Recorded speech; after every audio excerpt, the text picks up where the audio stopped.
amended, race, color, religion, national origin, sex, disability, and family status. And whereas the Iowa Civil Rights Act additionally prohibits housing discrimination on the basis of race, color, creed, sex, sexual orientation, gender identity, religion, national origin, disability, or familial status. And whereas fair housing practices play a positive role in ensuring the well-being of all people in our community, and whereas economic growth, community health, and human relations in all communities are improved by diversity and fairness, and whereas all members of our community are encouraged to raise awareness of fair housing practices to prevent discrimination and to ensure our community is welcoming and inclusive. Therefore, be it resolved that we, Polk County Board of Supervisors, do hereby proclaim the month of April 2025 as Fair Housing Month in Polk County, to establish Polk County as an inclusive community committed to fair housing and to promote appropriate activities by public and private entities intended to provide or advocate for equal housing opportunities for all residents and prospective residents of Polk County. Signed this day, April 8th, 2025. Thank you. Matt, you're going to say a few words today. Thank you, Mr. Chairman, and greetings to you, supervisors. Supervisor Holm, this is our third year appearing before the Polk County Board of Supervisors, and I wanted to say I think it's great that it's also your third year doing this. We were with Mayor Benson Ankeny for this same proclamation last night, so we've all heard this proclamation language several times by the time we reach the Polk County Board of Supervisors for your proclamation. But no matter how many times we hear the protected classes or the laws that protect fair housing read aloud, this proclamation is meant to be a reminder that fair housing matters to us all and is important for having stronger communities. So we appreciate the statement of support and the reminder about these important legal protections. We also want to thank you for your support of the Polk County Housing Trust Fund in general. As you know, we're getting ready to celebrate our 30th anniversary this year, which is pretty astonishing. The trust fund will be celebrating in several ways. First of all, there is our annual housing symposium coming up at the Des Moines Heritage Center May 1st. We'd like to invite you all to come and join us, as we'll be focusing on the relationship between housing and healthcare. And then there's a 30th anniversary celebration of the trust fund planned Friday, May 30th at the Krause Gateway Center. So we'll look forward to reflecting on the last 30 years and what's to come with those events. And I think we have a few friends for a photo, so I'll motion to them to maybe make their way to the front, and we'll thank you all very much for your support today. Would you like to introduce your board members? Yeah, we have Councilman Mandelbaum from the city of Des Moines is here, and then other board, we have several staff here. Our executive director, Toby Berry, as well as Johnny and Julie and my team members on the staff. Great. We're going to gather now for a picture in the well here. So come on up.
Go ahead and begin with our public hearings.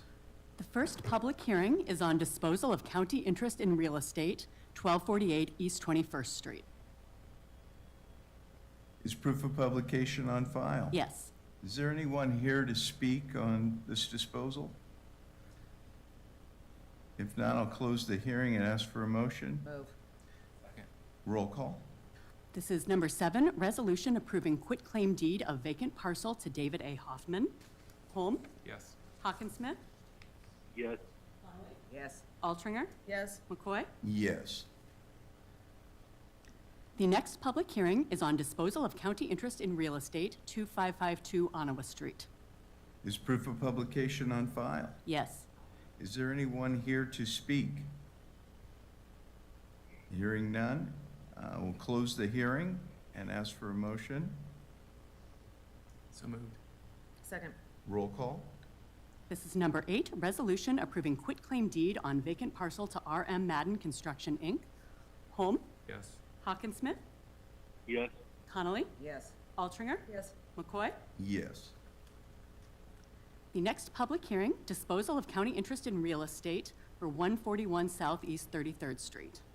Is proof of publication on file? Yes. Is there anyone here to speak on this item? Not, I will go ahead and close the hearing and ask for a motion. Move. Second. Roll call? This is number 9, resolution approving quitclaim deed of vacant parcel to Anthony Wharton. Holm, Yes. Hawkinsmith, yes, Connolly, Yes. Altringer, Yes. McCoy. Yes. The next public hearing is on electrical easement conveyance to Mid-American Energy. Is proof of publication on file? Yes. Is there anyone here wishing to speak on this item? If not, I'll close the hearing and ask for a motion. So moved. Second. Roll call? Number 10, resolution approving a permanent electrical easement to Mid-American Energy Company on land known as the 4 Mile Creek Greenway. Holm, Yes. Hawkinsmith, yes, Connolly, Yes. Altringer, Yes. McCoy. Yes. We're now entering this section of our meeting related to public comments. Is there anyone wishing to address the board this morning? Hearing none, we'll move forward. Permits, number 12, renewal application for Class C retail alcohol license for DL Sports Bar and Grill located at 4275 Northwest 2nd Street. Roll call? Holm, Yes. Hawkinsmith, yes, Connolly, Yes. Altringer, Yes. McCoy. Yes. Resolutions. Number 13, resolution ordering destruction of noxious weeds and other offensive growth and authorizing auditor's office to publish notice. 14, resolution approving agreement with Jesse Ryder for water connection to the Avon Lake Water Project. 15, resolution approving amendment 2 to professional services agreement with Heartland Co-op. Number 16, resolution approving professional services agreement with WHKS and Company. 17, resolution accepting bid of $567,224.80 from Inroads LLC for HMA resurfacing on Southeast 6th Avenue and authorized transfer of $113,444.96 from the secondary roads budget to the Farm to Market Fund. 18, resolution accepting bid of $50,002 from TK Concrete for 2025-26 local PCC patches. 19, resolution approving weatherization contract with State of Iowa. 20, resolution accepting bid of $461,276.75 from Quality Striping for 2025-26 local pavement marking program. And number 21, resolution approving outreach coordinator funding contract with Iowa Department of Natural Resources. So moved collectively. Second. I want to make one comment. On the weatherization program, I just want to compliment Dave and your staff. When I was at the senior center 2 weeks ago, a lady came up to me and was just pleased as punch about the furnace that she got in her house and really felt that you guys saved her life, and everybody was very in and out and just was very thankful for what we did for her family. So thank you for what you guys do. Holm, Yes. Hawkinsmith, yes, Connolly, Yes. Altringer, Yes. McCoy. Yes. Number 22, resolution authorizing Lutheran Services in Iowa use of the 1907 Carpenter Avenue parking lot at Farmers Market. Number 23, resolution approving contract with Dvorak Auction Services for public auctions throughout calendar year 2025 to dispose of surplus county vehicles. Move. Second. Roll call? Holm, Yes. Hawkinsmith, yes, Connolly, Yes. Altringer, Yes. McCoy. Yes. Number 24, resolution approving mental health, intellectual disability, developmental disability service approvals, and authorizing expenditures from the Mental Health and Disability Services Region Fund. So moved. Second. Roll call? Yes. Hawkinsmith, yes, Connolly, Yes. Altringer, Yes. McCoy. Yes. Numbers 25 through 27 are resolutions approving contracts with Fab Rehab, Richmond Construction, and Feck Steve Limited to address lead hazard repairs at 4701 Southeast 5th Street, 3900 13th Street, and 1619 Forest Avenue. So moved. Second. Roll call? Holm, Yes. Hawkinsmith, yes, Connolly, Yes. Altringer, Yes. McCoy. Yes. Number 28, resolution updating position review policy. And number 29, resolution authorizing position modification within the Board of Supervisors office. Move. Second. I have a comment. excuse me, On- I have just a quick question, Angela, but if I could, and maybe you have the same question. So the question I have is that, and Lord knows, staff do a great job, especially in our budget office. I'm completely impressed with all the work that they do. The only question that I would have is that we just spent a lot of money on a class comp study that made recommendations countywide on classification, compensation, and we just intend to ignore that into infinity, or what's the plan? I'm going to go ahead and direct that question to Frank, and then if we need follow-up, we'll ask Josie where we are on that. Yeah, absolutely. So I'll say a couple of things. One, on this position modification specifically is part of the evaluation analysis I've done in the board's office to both address immediate needs, but then also do some long-term planning. This is a perfect example of that. It is a position that has responsibilities that are commensurate and in a lot of respects higher than other department head positions. A position that in my mind is maybe the most critical to the success of county government. We also are fortunate to have a very high performer in that position. So it not only retains that individual, but it will help recruitment in the long term for sustainability of that position. A huge return on an investment that is relatively small cost-wise. So I think it makes perfect sense to address that position. I think that position has been overlooked.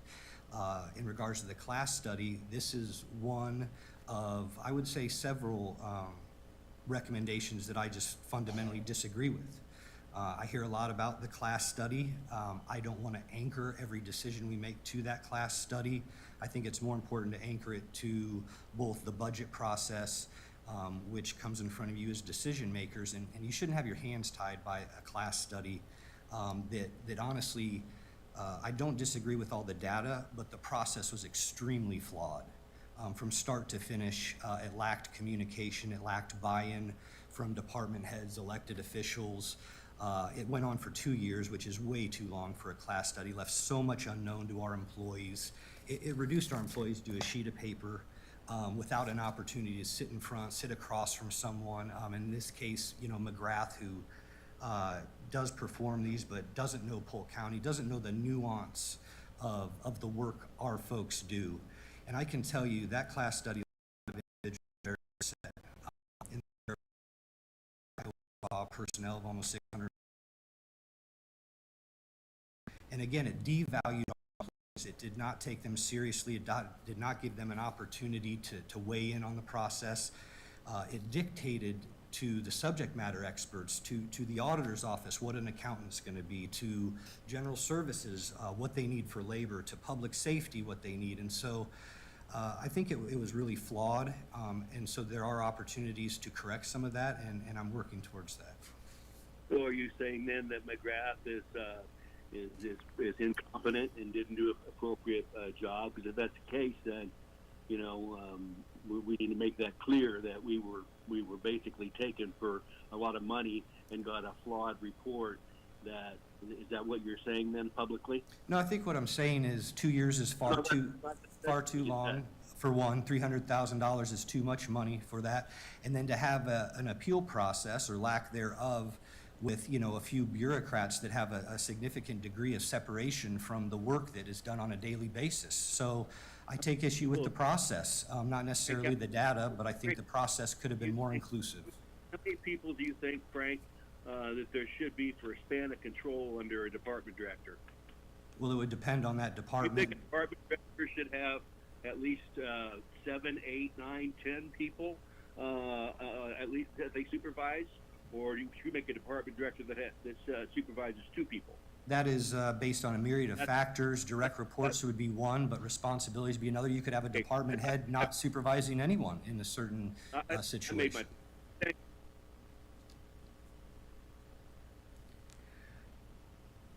Okay, I think enough's been said about it. I don't need to Okay, go on. roll call? Holm? Yes. Hawkinsmith? No. Connolly? No. Altringer? Yes. McCoy? Yes. And I apologize, I need to stop for clarification.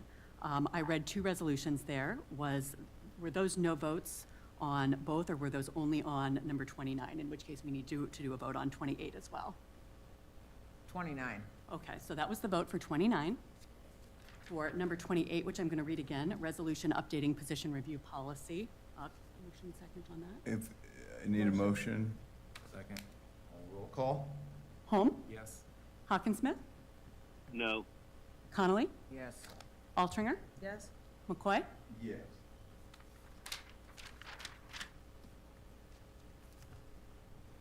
Number 30, resolution approving April 8th manufactured home abatement. So moved. Second. Roll call? Holm? Yes. Hawkinsmith? Yes. Connolly? Yes. Altringer? Yes. McCoy? Yes. Number 31, resolution approving settlement of a workers' compensation claim. Move. Second. Roll call? Holm? Yes. Hawkinsmith? Yes. Connolly? Yes. Altringer? Yes. McCoy? Yes. Number Erica, 30, I'd like to defer on number 32. Item 32, we'll need a motion to defer So moved.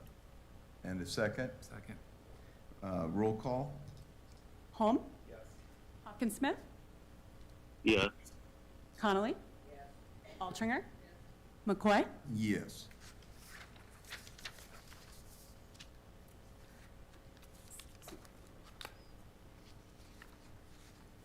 Number 33, resolution approving professional services agreement with Terracon for a Phase 1 environmental site assessment of the parking lot at the corner of Fifth Avenue and Cherry Street. Numbers 34 and 35 are resolutions approving professional services agreements with Elliott Anderson and Policy Works.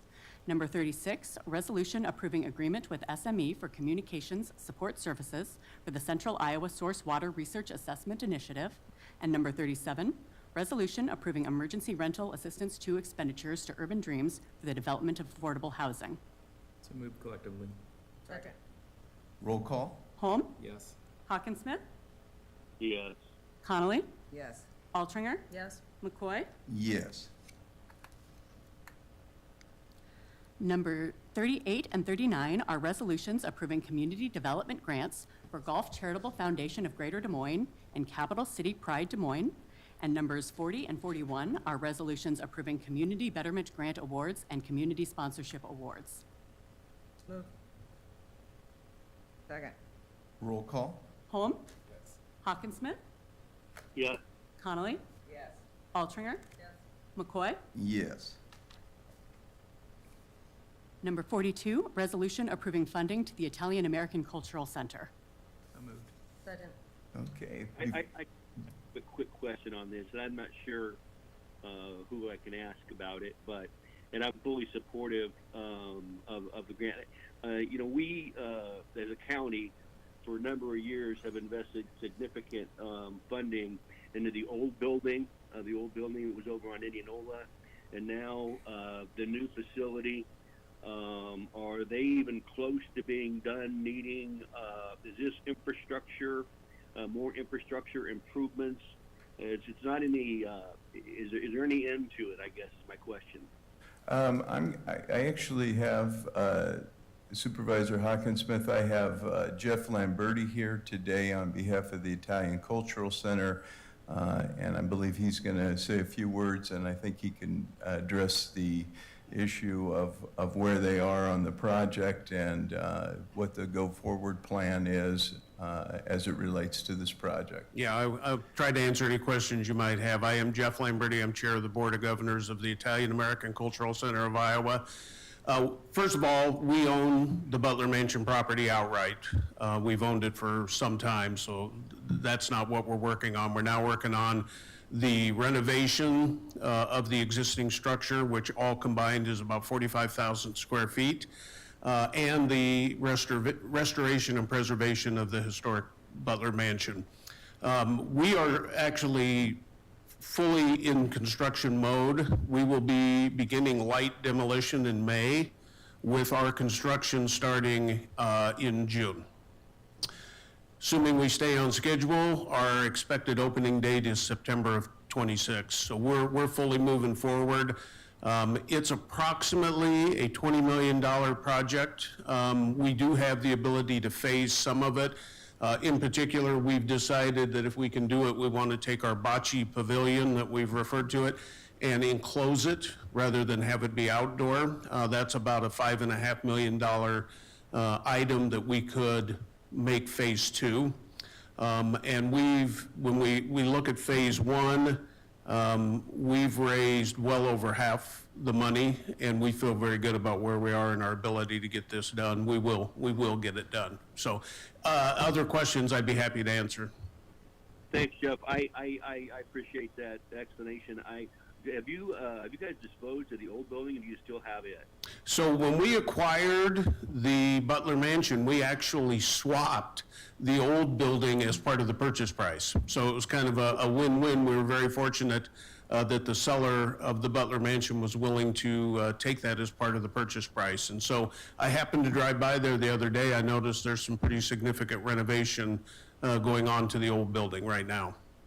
Oh, good. Win-win then. Thank you very much.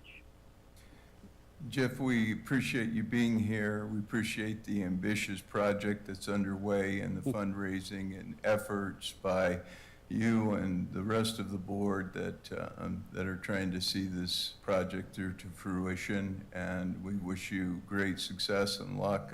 I know you're going to be seeking some additional funding from the state. You want to talk a little bit about that at this time? Or Yeah. your hopes? Yeah, we will be submitting our application this week for it was federal funds that were committed a couple of years ago, but not all got expended, so they had some money come back. They've opened up a window for new applications. We feel very good about where we stand in terms of our ability to get that grant, and we will be submitting it this week. Otherwise, your support's important because it sends a message and it helps our efforts. And so we certainly appreciate it. But as I indicated, we feel very good about where we are. And we're going to get this job done. It's going to be a great addition. We're very excited about the project and the quality of this project. I think everybody will be proud. I think it'll be a terrific asset for the entire state of Iowa. That's what we intend to make it. This is not a facility for Italians. We are certainly going to preserve and celebrate our Italian heritage and the things that the Italians did to this state, the contributions that they made. But we have always envisioned this facility to be open to the entire state. We want everybody, we want you to have your wedding there or your event there. We want you to come learn how to play bocce ball. We want you to have business meetings there. We want you to come to our cafe. We want you to come to a cooking class. Who doesn't want to learn to cook Italian, right? And so we want this to be a facility for everybody. Excellent. Well, thanks for being here. Thank you. Roll call? Holm? Yes. Hawkinsmith? Yes. Connolly? Yes. Altringer? Yes. McCoy? Yes. Number 43, resolution appointing individuals to various boards and commissions. Move. Second. Roll call? I have a comment Okay. before we move forward. I realize that elections have consequences. I think I've heard that comment several times from this board. And this resolution has taken me by surprise. The Polk County and I think the citizens have lessened the burden with Prairie Meadows as a nonpartisan issue since day one. We have been the stewards for the citizens of Polk County and are required to look out for their best interest. Our lease with Prairie Meadows and our relationship with Prairie Meadows are beneficial to the county. We should be careful not to strain or fracture a relationship needlessly. To remove and replace our 4 appointees without any cause takes me in pause to do that, and I think that is not beneficial. Also, I have a major concern with one of the proposed appointees. He was president of the Wild Rose Casino for many years. Wild Rose has been a competitor of Prairie Meadows. My question to the board, is he still affiliated in any way with Wild Rose, directly or indirectly? And will he be able to act in good faith in the best interests of Prairie Meadows? Will the staff and other board members of Prairie Meadows be able to trust him? And will we have any liability by appointing someone with inherent conflicts to the Prairie Meadows board? I seriously question whether proposed action is in the best interest of Polk County citizens. For that, I'm voting no to this resolution, and I also want to submit a letter from Jim Gorshey into the record, who called me again last night because no one is returning his call, into the record. So Erica, would you please submit that into the record? He was a past appointee. Frank, I would ask you to address the issue raised related to Mr. Timmons and his appointment and his current status as it relates to his affiliation, his prior affiliation with Wild Rose.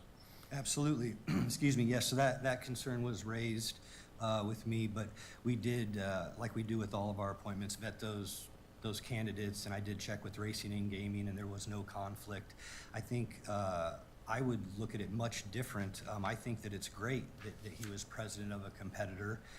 He has vast knowledge. He worked at Prairie Meadows. He worked for Polk County. He was there when the casino was going bankrupt. The track was going bankrupt. So he has extensive knowledge in horsing, gaming, the private industry, and as a competitor, he's going to come on this board with an ethical and fiduciary responsibility to Prairie Meadows. So I think he's going to bring a great deal of knowledge, and I think it's a real win for Prairie Meadows and for us, just as we move forward to be successful and continue to protect Prairie Meadows and provide for this community.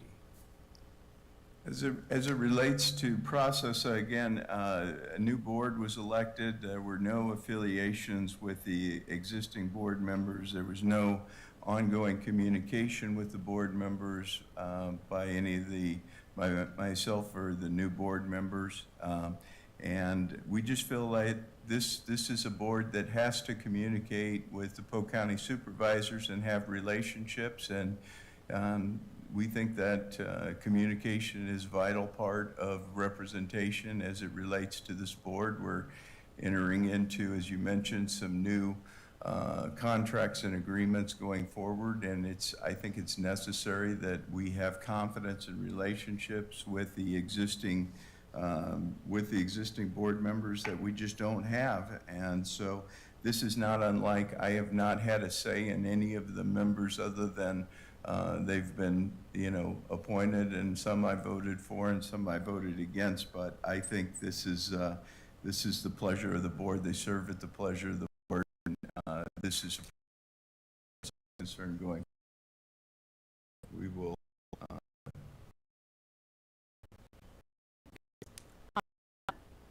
No. Yes. McCoy?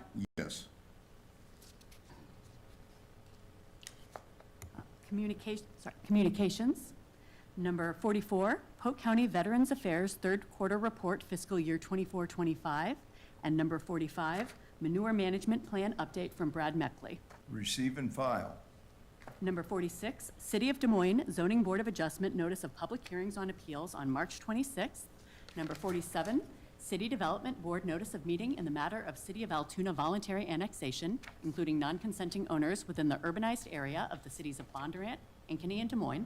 And number 48, City of Des Moines notice of consultation meeting on urban renewal plan amendments and proposed plans, City of Des Moines.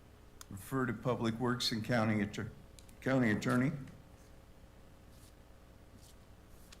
Budget actions, are there any budget actions? None. Memorandum of appointments. Need a motion? So moved. Second. Roll call? Hawkinsmith. Yes. Connolly. Yes. Altringer. Yes. McCoy. Yes. At this point, we're at the point of the meeting for member comments. Any board member comments? Actually, Chair, first, I appreciate you putting board member comments on the agenda for us, and I think this is only the second time I've used it, but I know that I was the one that requested it. We are coming up on our 100th day, and while we are very publicly trying to figure out how best to work with each other, I thought it would be a good time to list some of our accomplishments. Because in the first 100 days, the first time in 16 years, I believe, we haven't voted for a pay increase.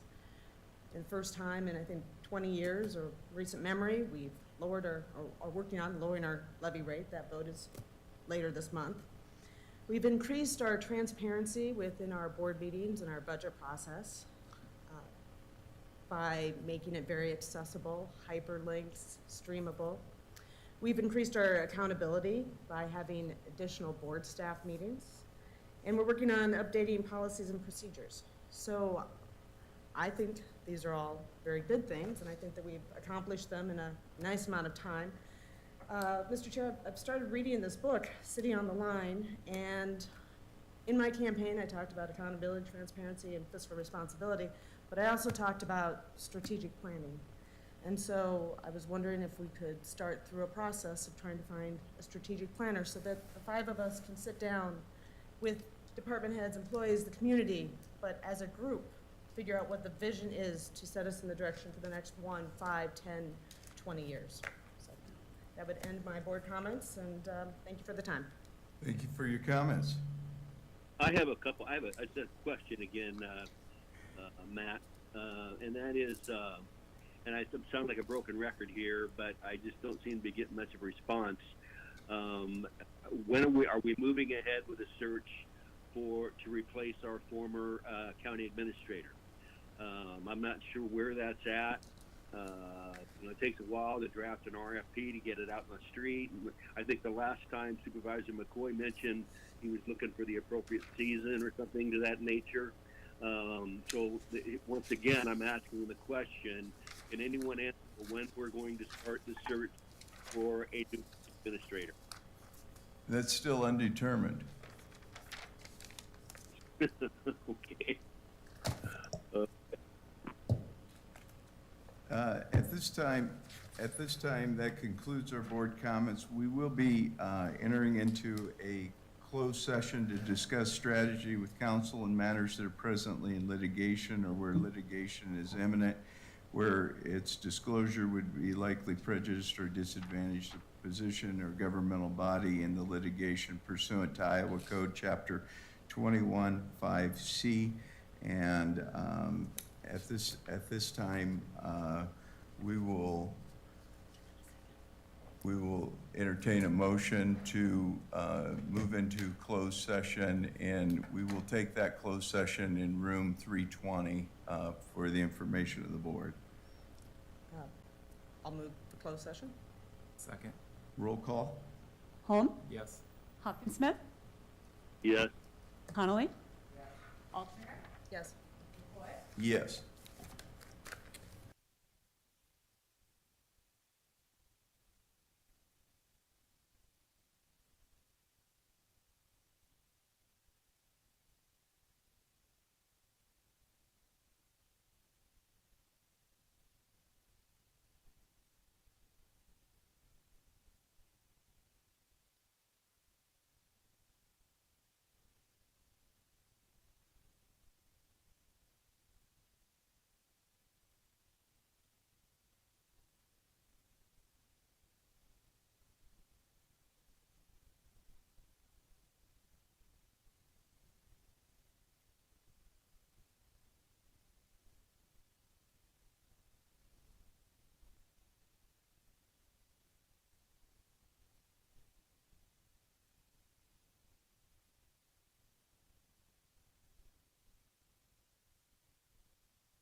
We're reconvening the meeting of the Board of Supervisors following a closed session, and no action was taken in the closed session. And at this time, I would entertain a motion to adjourn the regular meeting of the Board of Supervisors. Roll call? Holm? Yes. Hawkinsmith? Connolly? Yes. Altringer? Yes. McCoy? Yes. Have a good day.